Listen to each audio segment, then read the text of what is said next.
The Order 1886, a game that promised the immersive experience with stunning visuals and a gripping story. But did it deliver, or was it simply too ambitious for its own good? Developed by Ready at Dawn and published by Sony Computer Entertainment, The Order 1886 was released in 2015 for the PlayStation 4. The game takes place in an alternate history London, where an ancient order of knights has been fighting to keep the world safe from half-breed monsters. The game is known for its cinematic presentation, with high-quality motion capture and voice acting. The story and characters are well developed, and the game's world is rich and detailed. However, the gameplay left many players feeling unsatisfied. The Order 1886 is a third-person shooter, but the combat is often criticized for being too simplistic and repetitive. The game's 6-hour campaign also left many players feeling shortchanged, especially considering the game's $60 price tag. Many reviewers have called The Order 1886 a style over substance game, praising its visuals and story, but criticizing its gameplay. Some have even gone so far as to call it an interactive movie rather than a game. The developers have defended the game, stating that they wanted to create a cinematic experience that immersed players in the game's world. They also note that the game's short campaign was intended to be a pilot episode, with future installments planned to expand the story and gameplay. Despite the mixed reception, The Order 1886 sold well, moving over 1 million copies in its first month. However, the game's sales did not meet Sony's expectations, and no sequel has been announced. In the end, The Order 1886 may have been too ambitious for its own good. While the game's visuals and story are top-notch, the gameplay leaves something to be desired. But for those looking for a unique and cinematic experience, The Order 1886 is definitely worth checking out. The Order 1886 was one of the most highly anticipated games of 2015, but it was met with a wave of criticism from both players and critics alike. But why? One of the main criticisms of The Order 1886 is its length. The game can be completed in just a few hours, leaving many players feeling shortchanged. Furthermore, a significant portion of the game is made up of cutscenes, which some players felt interrupted the flow of the gameplay. In fact, some players have reported that as much as 75% of the game is spent watching cutscenes. Another common criticism is the game's linear level design.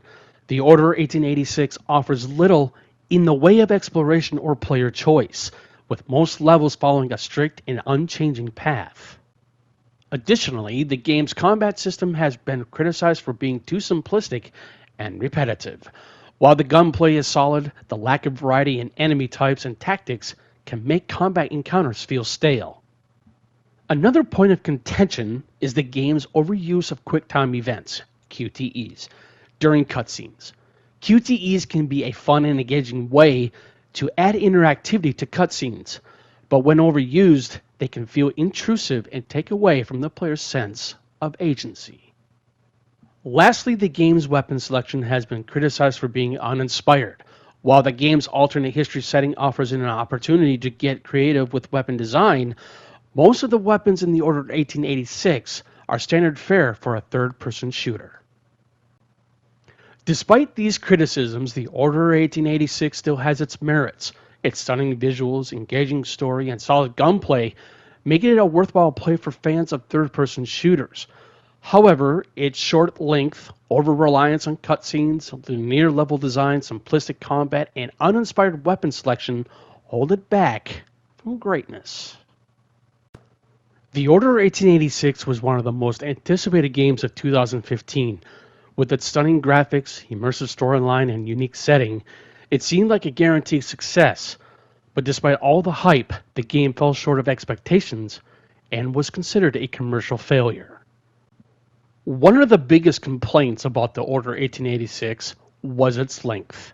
The game could be completed in just a few hours, with a significant portion of that time dedicated to cutscenes rather than gameplay.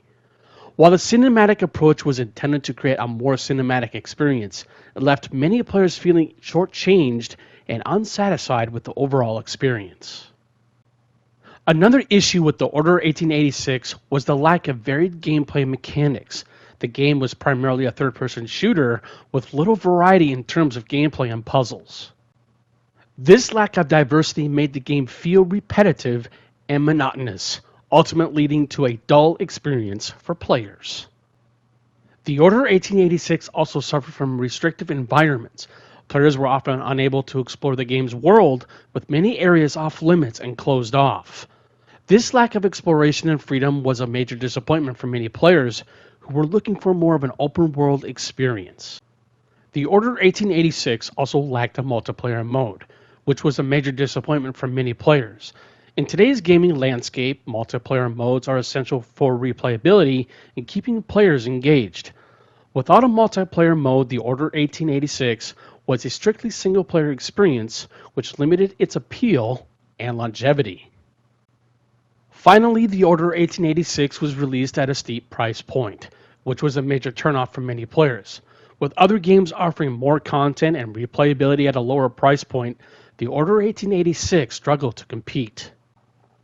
These factors, combined with the game's lackluster sales and mixed reviews, ultimately led to the Order 1886 being considered a commercial failure. While the Order 1886 had many promising elements, its shortcomings ultimately overshadowed its strengths. The game serves as a cautionary tale for developers, highlighting the importance of gameplay length, variety, and value in today's gaming landscape.